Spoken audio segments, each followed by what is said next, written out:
Highway के बीच आ रहे घर को हटाने के लिए सरकार ने दिया करोड़ों का ऑफर, मना करके अब पीट रहा सिर। हर किसी को अपने घर से बेहद लगाव होता है और खास तौर पर तब जब उसे बनवाने में खूब खून पसीना बहा हो। लेकिन अगर कभी इसी सपनों के घर से फ्यूचर में आप जाना चाहें तो यकीनन आपकी खुशी का ठिकाना नहीं होगा।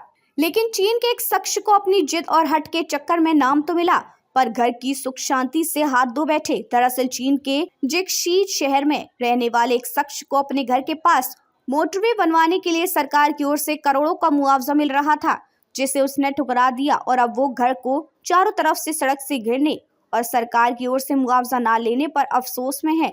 दिलचस्प और विवादित फैसला। चीन के एक बुजुर्ग व्यक्ति हुआंग पिंग ने एक दिलचस्प और विवादित फैसला लिया है, जिससे न केवल उनकी जिंदगी बल्कि पूरे इलाके की धारा बदल दी है। हुआंग पिंग ने सरकार से मिलने वाले 2 करोड़ रुपए, 1.9 करोड़ रुपए के मुआवजे और 3 संपत्तियों के प्रस्ताव को ठुकरा दिया था ताकि वे अपने घर को ना छोड़े।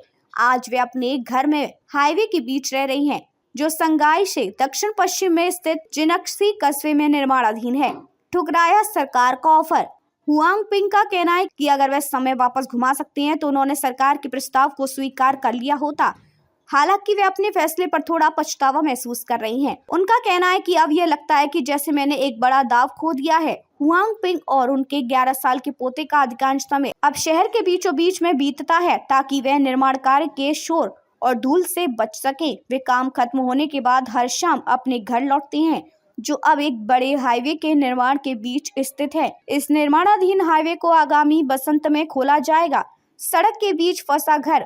हुआंग का घर अब एक अजीब स्थिति में है। इसे हाईवे के बीच में घेर लिया गया है। इसके पास से 2 लेन वाला सड़क निर्माण हो रहा है और उनका घर सड़क से लगभग बराबरी पर स्थित है।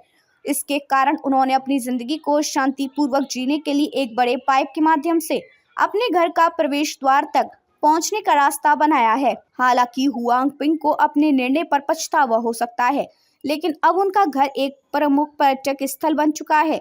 लोग उनके घर को देखने के लिए दूर दूर से आते हैं और तस्वीरें खींचते हैं। अब तक के लिए बस इतना ही। फिर होगी आपसे मुलाकात ऐसी एक और बड़ी खबर के साथ। तब तक के लिए नमस्कार और देखते रहिए मेरा हक मेरा देश।